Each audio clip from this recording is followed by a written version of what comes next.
أعوذ بالله من الشيطان الرجيم. بسم الله الرحمن الرحيم. الحمد لله رب العالمين، والصلاة والسلام على أشرف الأنبياء والمرسلين، أما بعد. عزیز طلباء، آج ہم جماعت دہم اسلامیات لازمی کے تیسرے ہفتے کا باقاعدہ آغاز کر رہے ہیں۔ ہمارا آج کا عنوان ہے صبر و شکر اور ہماری انفرادی اور اجتماعی زندگی، جبکہ سبق کا مقصد یہ ہے کہ آپ قرآن و حدیث کی روشنی میں صبر و شکر کی اہمیت سے آگاہی حاصل کر سکیں۔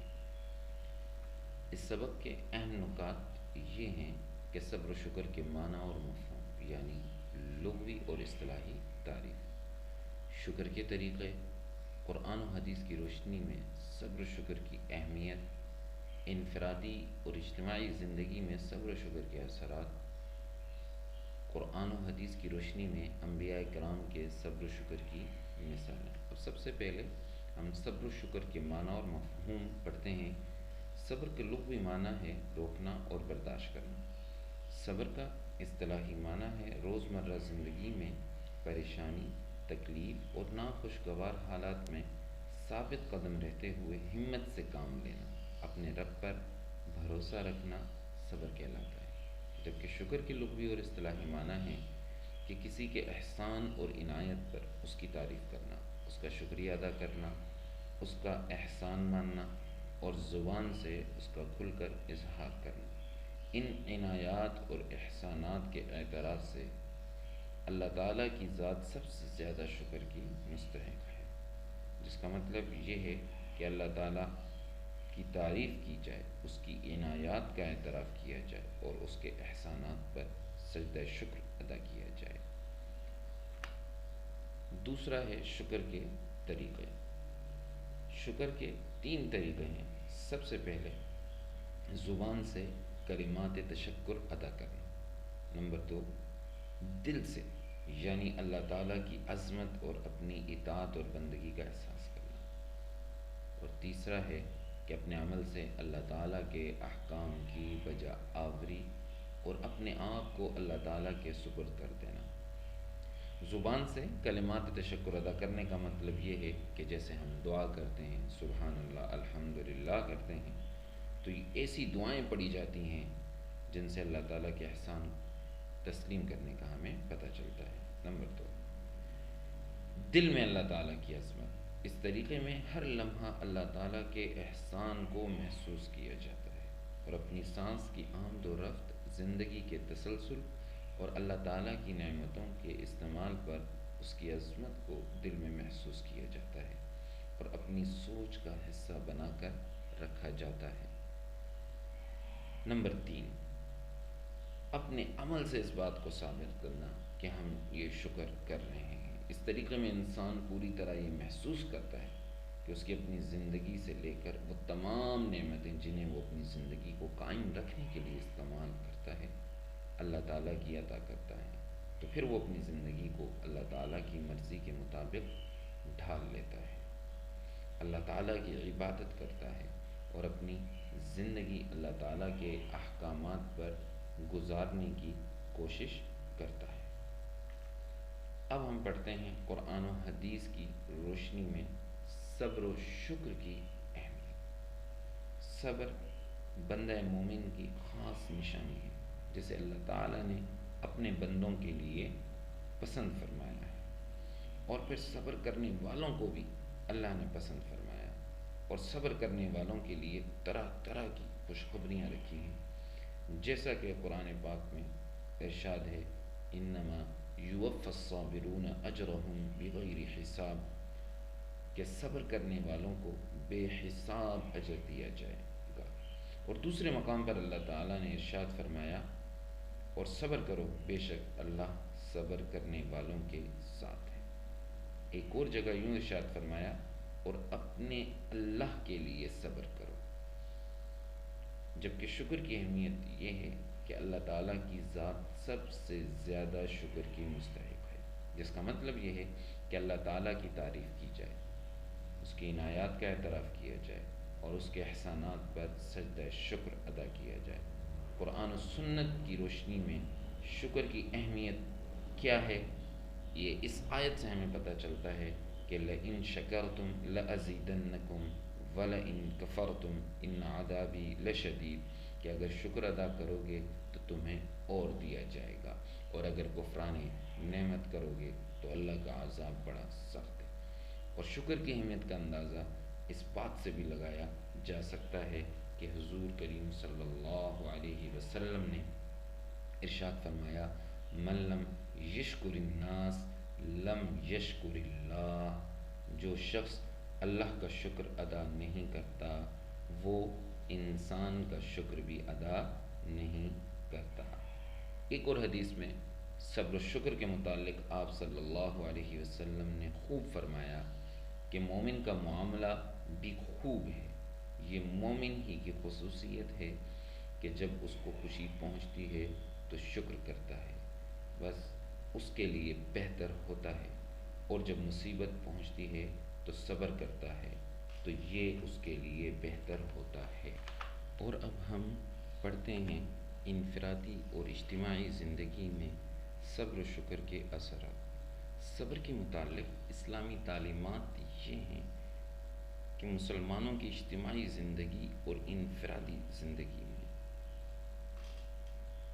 صبر کے اور شکر کے بے حد مفید نتائج سامنے آتے ہیں کہ جب انفرادی اور اجتماعی زندگی پر قوموں پر جب کوئی مصیبت یا آفت آ جائے تو اس کا مقابلہ صرف اور صرف صبر و شکر ہی سے کیا جا سکتا ہے۔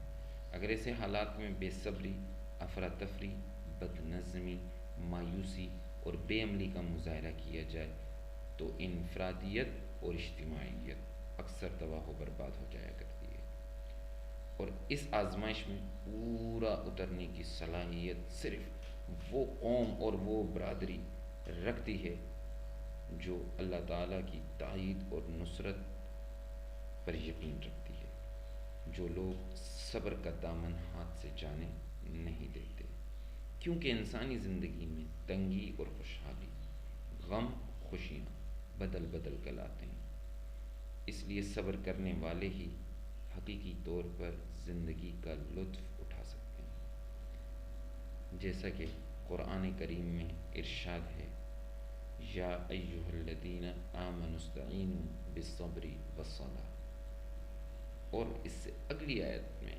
فرمایا، وَلَنَبْلُوَنَّكُمْ بِشَيْءٍ مِّنَ الْخَوْفِ وَالْجُوعِ وَنَقْصٍ مِّنَ الْأَمْوَالِ وَالْأَنفُسِ وَالثَّمَرَاتِ وَبَشِّرِ الصَّابِرِينَ۔ ایمان والو، مدد لو نماز سے اور صبر سے، اور ہم تمہیں کبھی کبھی خوف اور مال اور جان اور پھلوں میں کمی کر کے ضرور آزمائیں گے، اور صبر کرنے والوں کو خوشخبری دے دو۔ تو ایک مسلمان کو کوئی دکھ، تکلیف یا پریشانی کا سامنا کرنا پڑے تو اسے سوچنا چاہیے کہ یہ میری آزمائش ہے اور اسے اللہ تعالیٰ کے سوا کوئی دور نہیں کر سکتا، اس لیے مجھے صبر پر ڈٹے رہنا چاہیے۔ قرآن کریم کے مختلف مقامات پر اللہ تعالیٰ نے صبر و شکر کے متعلق بہت کچھ فرمایا ہے، جن میں سے کچھ آیات کا ترجمہ میں آپ کے سامنے رکھتا ہوں۔ پہلا یہ کہ اور ہم ضرور صبر سے کام لینے والوں کو ان کے اجر ان کے بہترین عمل کے مطابق دیں گے۔ ایک اور جگہ ارشاد فرمایا ہے، حقیقت یہ ہے کہ اگر کوئی تقوی اور صبر سے کام لے تو اللہ تعالیٰ کے ہاں ایسے لوگوں کا اجر ختم نہیں کیا جاتا۔ سورہ لقمان میں اللہ تعالیٰ ارشاد فرماتے ہیں، اور جو مصیبت تمہیں پیش آئے اسے برداشت کرو، بے شک یہ بڑے عزم اور حوصلے کی بات ہے۔ آپ صلی اللہ علیہ وسلم کی احادیث مبارکہ بھی صبر پر ہمیں ابھارتی ہیں کہ صبر جمیل ایک ایسا صبر ہے جس میں حرف شکایت نہ ہو، اور جس نے غم کا اظہار کیا اس نے صبر نہ کیا۔ ایک اور حدیث میں آپ صلی اللہ علیہ وسلم نے ارشاد فرمایا کہ مومن پر جب کوئی سختی، بیماری، رنج یا تکلیف آئے اور یہاں تک کہ اسے کانٹا بھی چبھے اور وہ اس پر صبر کرے تو اللہ تعالیٰ اس کے بدلے اس کی کچھ خطائیں معاف فرما دیتا ہے۔ اب ہم قرآن و حدیث کی روشنی میں انبیاء کرام علیہم السلام صبر و شکر کی مثالیں پڑھتے ہیں۔ سب سے پہلے اللہ تعالیٰ نے قرآن کریم میں حضرت ایوب علیہ السلام کو صبر کرنے کا حکم فرمایا۔ وَاصْبِرْ لِحُکْمِ رَبِّکَ، بس آپ اپنے رب کے حکم سے صبر کیجیے۔ تو حضرت ایوب علیہ السلام نے صبر کا اعلیٰ مظاہرہ کیا، لہٰذا حضرت ایوب علیہ السلام کو اللہ تعالیٰ نے ان کے صبر و استقامت کی بنا پر نعم العبد قرار دیا، یعنی بہت اچھا بندہ قرار دیا۔ اور سورہ احقاف کی آیت نمبر 35 میں اللہ تعالیٰ نے اس صبر کو رسولوں کی سنت سے تعبیر کیا کہ تمام انبیاء جیسے حضرت ابراہیم علیہ السلام، جیسے ہمارے نبی حضرت محمد صلی اللہ علیہ وسلم، سب نے اپنی زندگیوں میں صبر کیا۔ ابراہیم علیہ السلام کی مثال ہمارے سامنے ہے کہ انہوں نے ایک صحرا میں، بیاں باں ویراں صحرا میں حضرت اسماعیل علیہ السلام کو اور اپنی بیوی حضرت ہاجرہ علیہ السلام کو چھوڑ دیا اللہ تعالیٰ کے حکم پر، اور وہاں سے آب زمزم نکلا۔ یہ معروف واقعہ ہے، ابراہیم علیہ السلام نے اپنے بیٹے کی قربانی دی، ذبح کیا۔ اسی لیے آج ہم عید قربان پر اللہ کی راہ میں قربانی دیتے ہیں۔ اسی طریقے سے آپ صلی اللہ علیہ وسلم نے طائف کے موقع پر صبر کیا۔ مکہ کی زندگی آپ صلی اللہ علیہ وسلم کی صبر و استقامت، شکر سے بھری ہوئی ہے۔ اس کے بعد آپ صلی اللہ علیہ وسلم جب مدینہ تشریف لائے، وہاں پر غزوہ بدر ہوا، غزوہ احد ہوا، ان میں صبر کیا آپ صلی اللہ علیہ وسلم نے۔ تو اس کی کچھ مثالیں قرآن کی روشنی میں ہم پڑھ لیتے ہیں۔ پہلی ہے کہ فاصبر کما صبر اولو العزم من الرسل ولا تستعجل لهم كأنهم يوم يرون ما يوعدون لم يلبثوا إلا ساعة من نهار بلاغ فهل يهلك إلا القوم الفاسقون۔ اے نبی صلی اللہ علیہ وسلم، آپ صبر کریں جس طرح عزم و ہمت والے رسولوں نے صبر کیا، اور ان کے لیے جلدی عذاب نہ طلب کریں، گویا کہ وہ کافر جس دن اس عذاب کو دیکھیں گے جس کا ان سے وعدہ کیا جاتا ہے تو سمجھیں گے کہ وہ تو دنیا میں دن کی بس ایک گھڑی ہی ٹھہرے ہیں۔ یہ تو پیغام پہنچا دینا ہے، چنانچہ نافرمان لوگوں کے سوا کوئی ہلاک نہیں کیا جائے گا۔ اللہ تعالیٰ نے تمام اہل ایمان پر یہ واضح کیا ہے کہ دنیا اور آخرت میں حقیقی کامیابی کے حصول میں وہی لوگ کامیاب ہو سکتے ہیں جن میں صبر و شکر کا مادہ پایا جاتا ہے۔ دوسری جگہ اللہ تعالیٰ نے حضرت ابراہیم علیہ السلام کے لیے ارشاد فرمایا کہ حقیقت یہ ہے کہ ابراہیم اپنی ذات سے ایک پوری امت اللہ کے فرما بردار اور یکسو تھے، وہ کبھی مشرک نہ تھے، اللہ تعالیٰ کی نعمتوں کا شکر ادا کرنے والے تھے۔ اللہ تعالیٰ نے ان کو چن لیا اور سیدھا رستہ دکھایا۔ آپ صلی اللہ علیہ وسلم کے لیے قرآن نے کیا فرمایا؟ ان تمسسکم حسنۃ تسؤہم وان تصبکم سیئۃ یفرحوا بها وان تصبروا وتتقوا لا یضرکم کیدہم شیئا ان اللہ بما یعملون محیط۔ یہ آیت ہمیں اس طرف اشارہ کرتی ہے کہ یہودی آپ صلی اللہ علیہ وسلم کو مدینہ میں طرح طرح مختلف طریقوں سے ستاتے تھے، تو آپ صلی اللہ علیہ وسلم کو ان الفاظ میں تسلی دی گئی کہ اگر تمہیں کوئی بھلائی مل جائے تو ان کو برا لگتا ہے، اور اگر تمہیں کوئی تکلیف پہنچے تو یہ اس سے خوش ہوتے ہیں، یعنی یہودی آپ صلی اللہ علیہ وسلم کی بھلائی سے ان کو بری لگتی ہے، اور اگر کوئی تکلیف آئے تو خوشی ہوتی ہے۔ تو آگے کہتے ہیں اللہ تعالیٰ اگر تم صبر اور تقوی سے کام لو، تو اے نبی تم صبر اور تقوی سے کام لو تو ان کی چالیں تمہیں کوئی نقصان نہیں پہنچائیں گی۔ جو کچھ یہ کر رہے ہیں وہ سب اللہ تعالیٰ کے علم اور قدرت کے احاطے میں ہے۔ تو یہ چند مثالیں تھیں جو ہم نے قرآن و حدیث کی روشنی میں انبیاء کرام علیہ السلام کی زندگی کی پڑھی ہیں۔ سب سے پہلے حضرت ایوب علیہ السلام، پھر حضرت ابراہیم علیہ السلام، اور آخر میں حضرت محمد صلی اللہ علیہ وسلم۔